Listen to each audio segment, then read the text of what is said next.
En manchette, aujourd'hui, cette semaine, c'est la semaine des popotes roulantes, rencontre avec la responsable.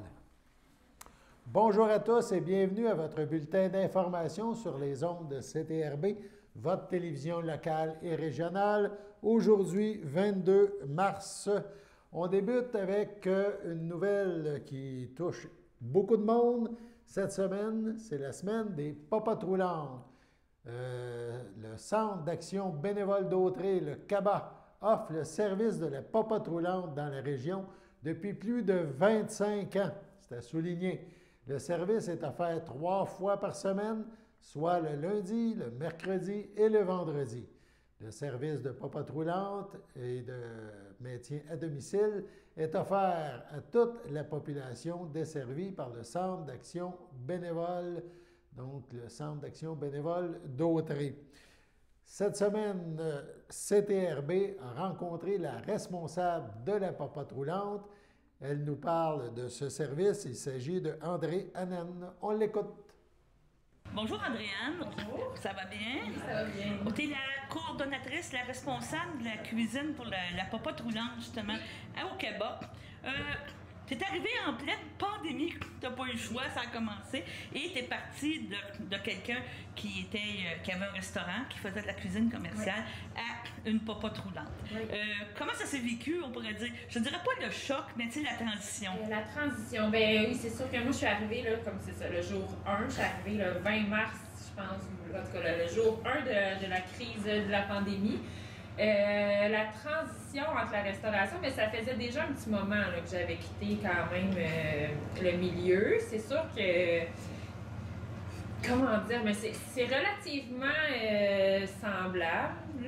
C'est juste qu'ici, ben, les défis sont pas les mêmes. T'sais, la cuisine, c'est sûr qu'au début, j'ai dû l'adapter. On essayait beaucoup. T'sais, moi, j'étais habituée d'aller faire le plus différemment les choses possibles, de changer tous les jours. Puis là, ici, ben c'est sûr qu'il faut y aller avec des habitudes et tout ça. Fait que c'est une autre façon de voir la cuisine, mais je pense que les deux sont aussi bonnes. Là. Cette semaine, c'est la semaine des popotes roulantes et l'importance de la cuisine ici au Québec. Tu viens de me dire que c'est pour 80 à 140, c'était une évolution à apporter. Oui. On pourrait parler aussi des menus. Il y a eu beaucoup de modifications, ben pas de modifications, mais peut-être des ajustements, des propositions de menus qui est vraiment intéressante là, par rapport à d'autres peut-être popotes ou d'autres services.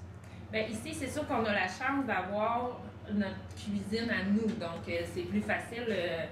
C'est plus facile pour moi d'aller vraiment jouer dans des menus où ça va faire plaisir aux gens, mais ça va me faire plaisir à moi aussi de les faire. Puis c'est pas toutes les popotes roulantes, je pense, qui ont la chance de pouvoir offrir autant de variétés parce que il y en a qui fonctionnent avec des dons. Ici, on est vraiment privilégié de pouvoir aller offrir des menus de qualité puis des menus un peu différents chaque jour comme ça. Puis c'est nous qui on a le plaisir de choisir en fait ce qu'on va offrir. Puis je pense que le besoin était là puis la demande est là, fait que ça nous permet juste de pouvoir continuer en fait. Tu offres maintenant des produits, des menus véganes, des menus, oui. des choses. C'est quand même aussi une adaptation parce que c'était, comme tu dis, quand tu es rentré, tu avais une espèce de tradition. Là, maintenant, ça a changé à ce niveau-là. Bien, les menus sans viande, il y en avait déjà. Là. C'est pas moi qui a apporté ça. Les menus véganes, on le fait pas par imposition, mais je veux dire, visiblement, là, il y en a de plus en plus qui on reçoit pas la demande, on se fait pas dire « Oh mon Dieu, moi je suis végane, offrez-nous-le » mais quand on en offre, ces menus-là sont choisis, donc oui, puis c'est important, je pense. Il va en avoir de plus en plus, puis c'est une question, c'est important il y a l'environnement là-dedans, puis la santé évidemment, puis d'avoir les repas équilibrés. Je pense que pour la clientèle qu'on a, ben c'est super important. C'est important pour ça. Tu vas chercher ton inspiration justement où? Tu cherches partout? Ben oui, je cherche partout. Moi, j'essaie quand même aussi de faire plaisir. Tu sais, on a fait des choses, on a fait des projets où on essayait de rappeler des souvenirs aux gens. Fait que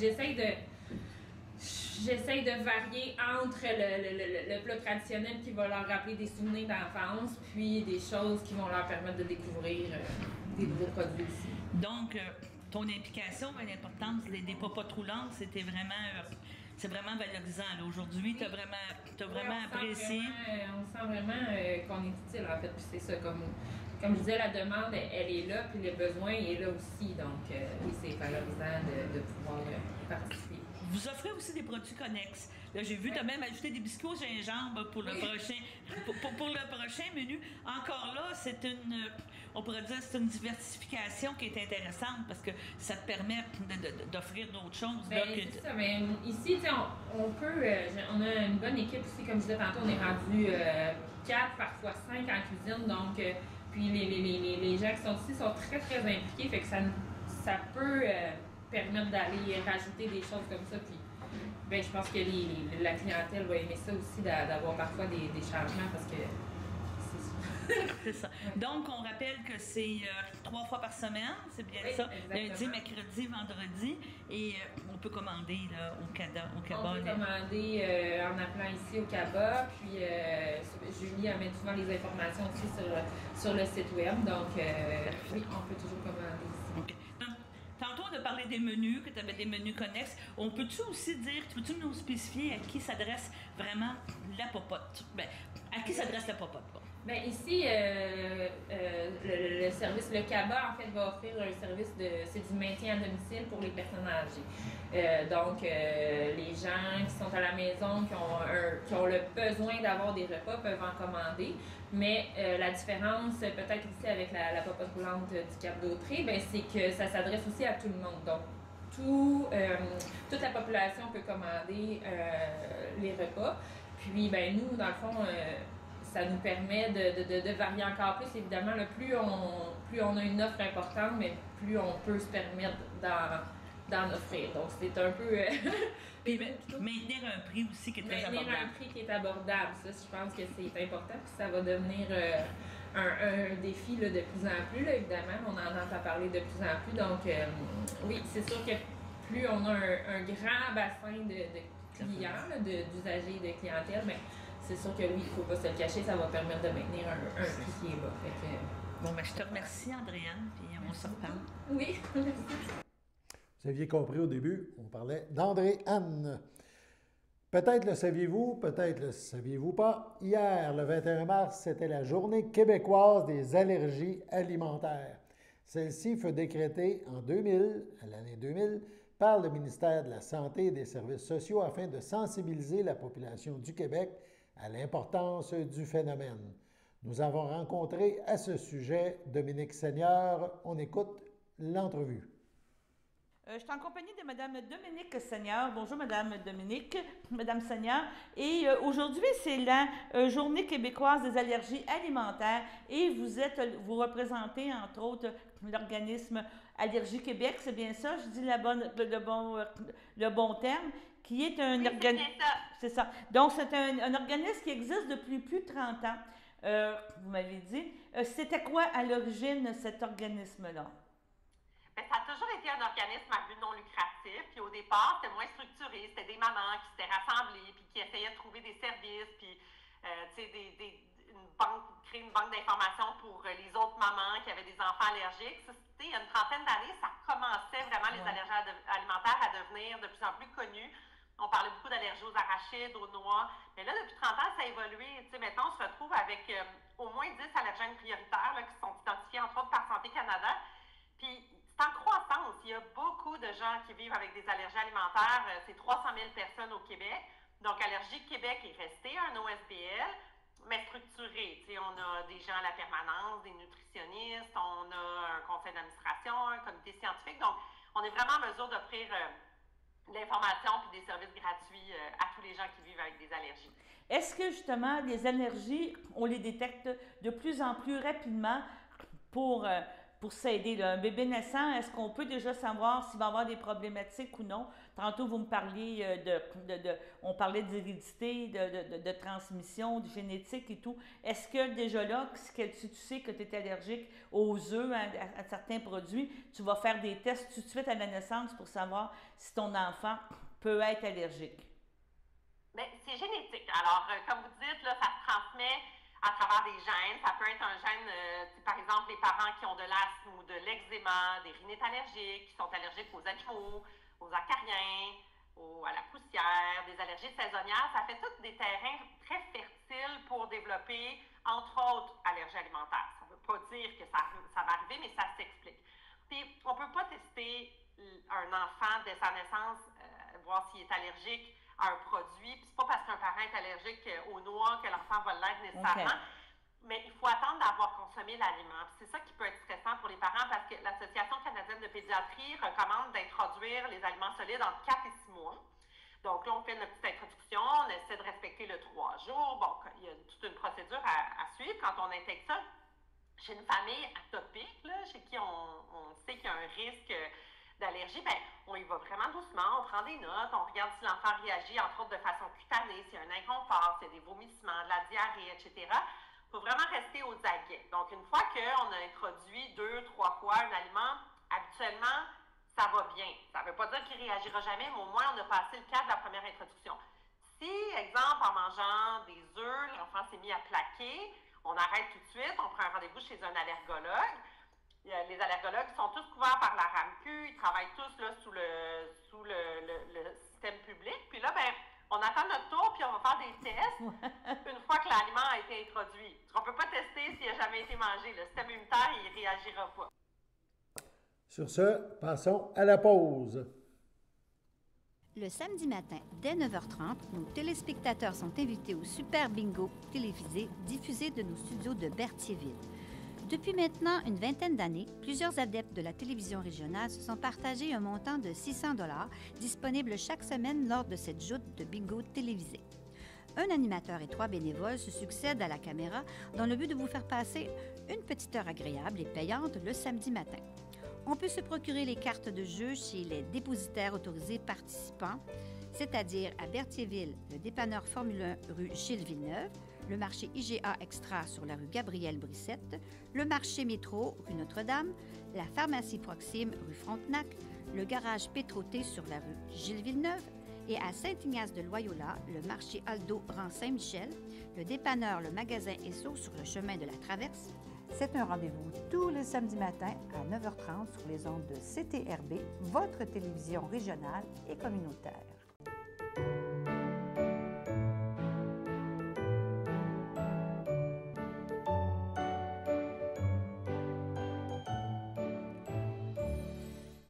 Voici les anniversaires pour ce 22 mars. La FADOC de l'Île-du-Pas souhaite bonne fête à Nicole Lambert.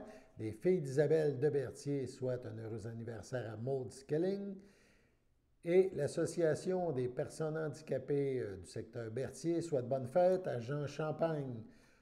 Pour ma part, je désire souhaiter en ce 22 mars une très bonne fête à Solange Moreau. C'est ma maman. Donc, c'est de la part de toute la famille Belle Humeur et Moreau. Bonne fête, Solange. C'est votre anniversaire aujourd'hui. Toute l'équipe de CTRB se joint à moi et vous souhaite bonne fête. Il reste encore des billets, nous dit-on, pour le spectacle de Martin Deschamps. Ça va se dérouler au Frontenac, à Berthierville, vendredi prochain. Martin Deschamps a accepté de parler avec CTRB de son cheminement, de son spectacle et de ses projets à venir. On regarde et on écoute cette entrevue avec Martin Deschamps. Donc, tu viens de me parler un petit peu, tu voulais me parler du spectacle, on va aller voir ça. Tu sais, tu me parles justement que tu étais habitué de faire des grandes scènes, mais à Berthier, tu t'en viens, qu'est-ce qu'on appelle le Frontenac. Anciennement, c'est la Grosse Bertha aussi, qui était là avec Miranda, avec François Miranda. C'est une petite salle intimiste, c'est un endroit que tu as vraiment un contact direct avec les spectateurs. Là. C'est pas la personne à la rangée 83 en arrière, au Centre Bell.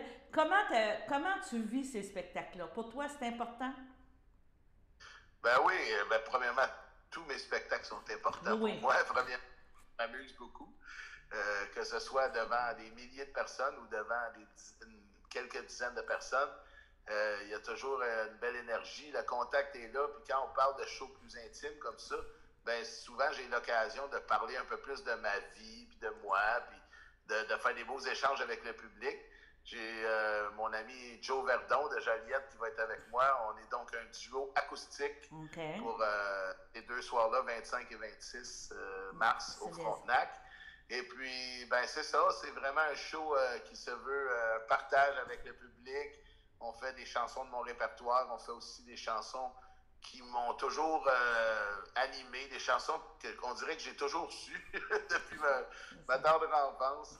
Et on fait aussi des chansons, des fois, de d'autres générations. On va jouer autant du Elvis Presley, des fois qu'il y a des chansons plus modernes. Donc, pour tous les goûts, pour toute la famille, tout le monde est invité. On va avoir du bon temps, c'est certain. Puis donc, qu'est-ce que tu me dis? C'est pas parce que ça va être acoustique que ça sera pas festif. C'est, mettons, exactement, là. Le côté festif est toujours là. Nous autres, on est des gars de party.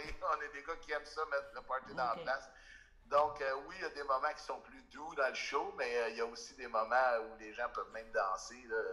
Tout est là. On a la guitare. Moi, je joue de la basse dans ce show-là. Puis, on a aussi quelques instruments de percussion qui fait que on donne un show assez complet, même si on est juste deux.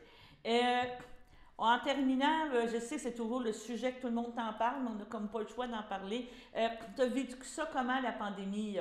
Compositeur, tu as composé, tu en as profité pour être capable de te ressourcer, de créer des choses? Ou tu te dis, là, ça recommence les shows, là c'est vrai, là, en tout cas. En principe, ils n'ont pas l'air à vouloir nous couper pour un petit bout, là. C'est quoi, là, tes sentiments? Comment tu ressens ça, là, mettons, depuis 2 ans, depuis 1 an, là? Qu'est-ce qui se passe?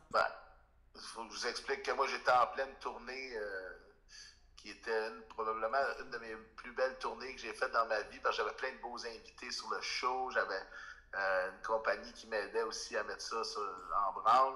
On avait déjà 8 spectacles de fête et tout à coup, paf, ça l'a arrêté. Ça a été un choc pour moi. J'étais un peu bouche bée. J'étais un peu... sidéré.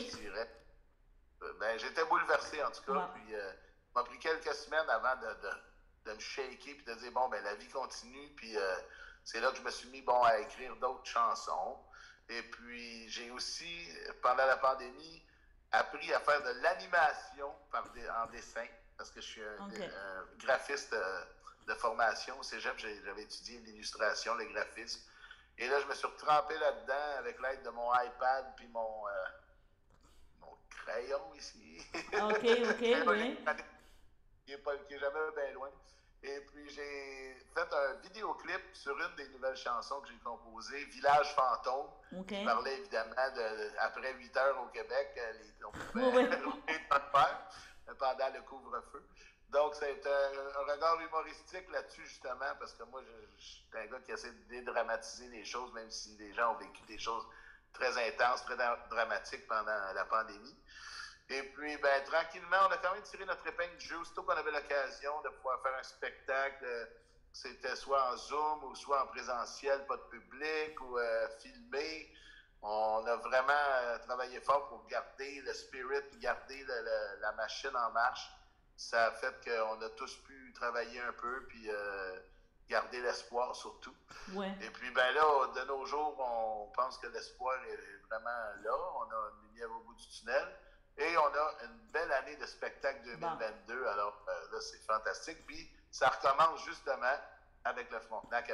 C'est bien. Mon Dieu, on est content. Donc, dans le fond, pour la période estivale, tu es déjà, comme on dit, booké. Tu as déjà quand même une tournée, des gros festivals à faire, tout ça. Puis, ça s'en va dans la bonne voie. Là. On repart la machine, comme on dit. Oui, il faut travailler fort pour ça parce que pendant la pandémie, c'était pas facile de convaincre les gens de nous engager parce qu'on ne savait jamais quand est-ce que c'était pour être rétabli.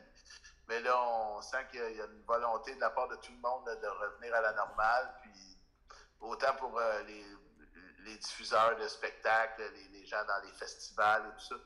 Fait qu'il y a une belle compréhension de la part de tous ces gens-là et une belle volonté aussi de la part de tous les artistes de vouloir revenir sur scène. Je pense que ça va créer quelque chose de bien fun, une espèce de retour qui va être un engouement pour la musique, je l'espère, de la part du public, qui vont venir nous encourager, qui vont venir se défouler, se divertir, eux autres aussi. Tout le monde a besoin de ça.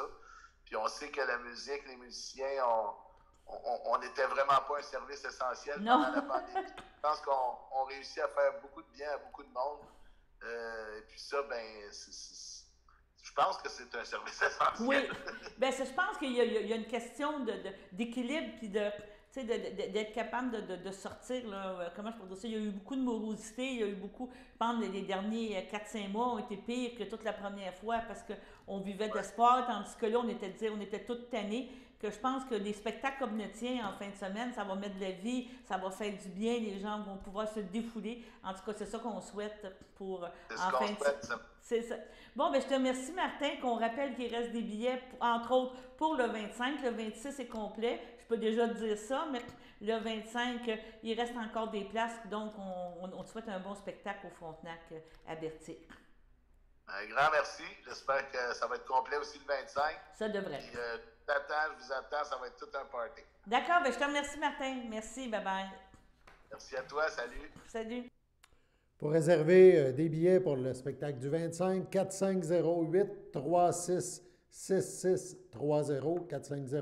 450-836-6630. Allons à la pause.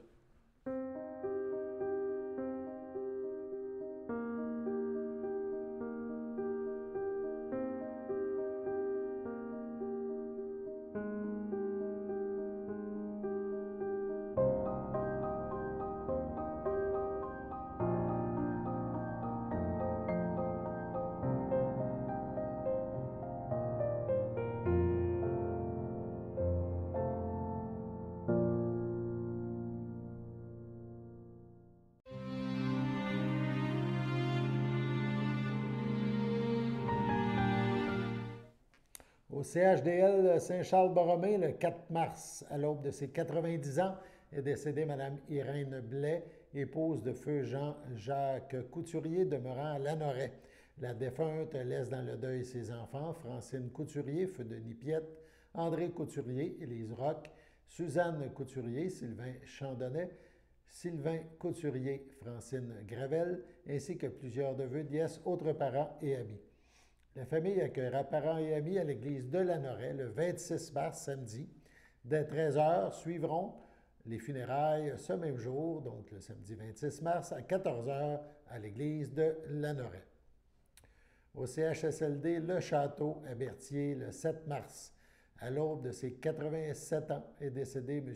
Louis-Jacques Sylvestre, époux de Francine Jubinville, époux de feu Francine Jubinville, natif de la Visitation de l'île du Pas. Il laisse dans le deuil ses enfants Jean Sylvestre, Marie-Claude Sylvestre, Suzanne Sylvestre, Sylvain Turcotte, Hélène Sylvestre, Louis Corbeil, ses petits-enfants Alexandra, Claudia, Joanie, Pamélie, Stéphanie et ses arrière-petits-enfants William, Michael, Samuel, Deva, Eloa, sa sœur Lise Sylvestre, Jacques Douard, ainsi que plusieurs neveux, nièces, autres parents et amis. Veuillez compenser l'envoi de fleurs par des dons pour la Société de l'Alzheimer. Des formulaires seront disponibles au salon. La famille vous accueillera dimanche le 27 mars dès 11h au complexe funéraire F. Thériault à Berthierville. Suivra une liturgie en la chapelle du complexe à 14h30. M. Louis-Jacques Sylvestre sera inhumé au cimetière de la Visitation de l'île du Pas à une date ultérieure. Au CHDL de Saint-Charles-Borromée, le 17 mars, à 97 ans, est décédé M. Placide Guertin, époux de feu Marie Dupuis, demeurant à Berthierville, autrefois de la Visitation de l'île du Pas. Il laisse dans le deuil ses enfants Michel Guertin, Pierrette Dubois, Bibiane Guertin, Gilles Grimard, Anne-Marie Guertin, Robin Landry, ses petits-enfants Nancy et Danny Guertin, Éric, Martin, Luc et Sonia Grimard, Steve et Christine Landry, ses arrière-petits-enfants Jason, Mélodie, Jacob, Gabriel, Lily-Rose, Alexis, Rosalie, Logan, Romy et William. Sa sœur, Georgette Guertin, feu Jean-Claude Valois, ainsi que plusieurs neveux, nièces, autres parents et amis.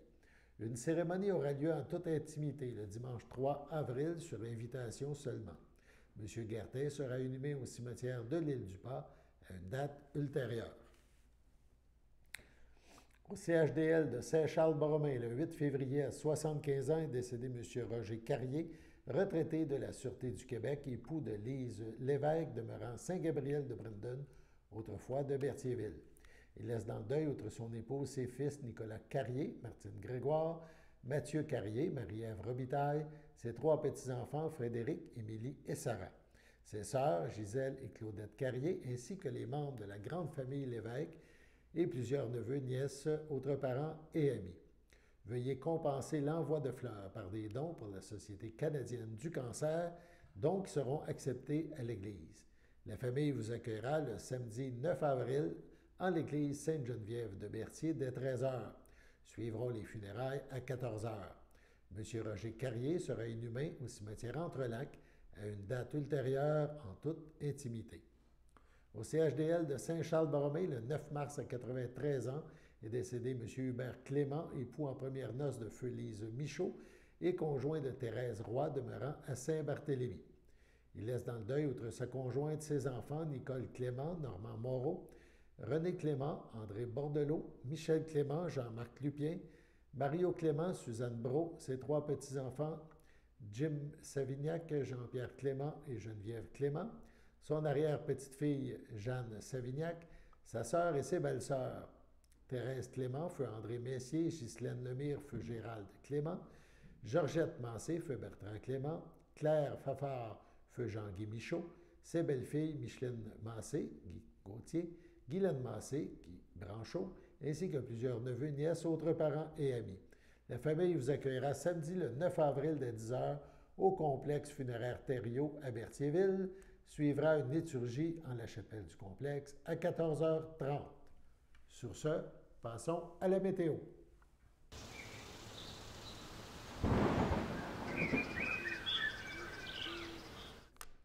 Le beau temps se poursuit encore pour quelques heures. Donc aujourd'hui, c'était ensoleillé, quelques nuages, 1 degré.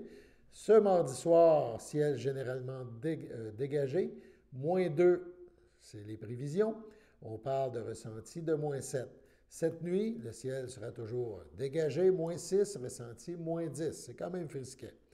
Demain matin, -5 au lever, ressenti -10, ensoleillé avec quelques passages nuageux. En après-midi, le mercure grimpe, le ciel sera variable, le soleil quand même bien présent. On parle de +5, donc une nette amélioration. Et ça se gâtera un petit peu plus loin vers la fin de semaine, mais encore des belles heures de soleil. Profitons-en. Voilà, c'était votre bulletin d'information en ce 22 mars sur les ondes de CTRB, votre télévision locale et régionale. Alain Bellumeur aux pépites qui vous invite à être des nôtres demain à notre antenne pour la prochaine édition du bulletin de nouvelles sur les ondes de CTRB. À demain.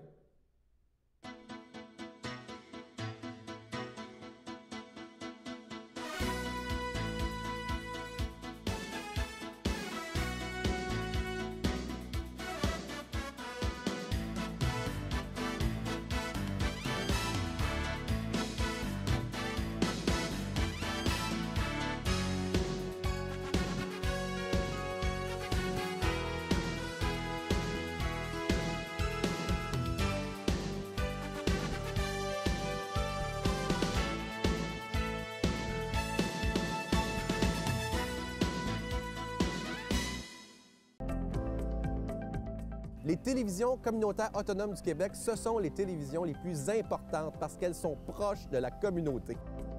On veut encourager des gens qui parlent de ce qui nous intéresse, mais aussi qui participent au développement local.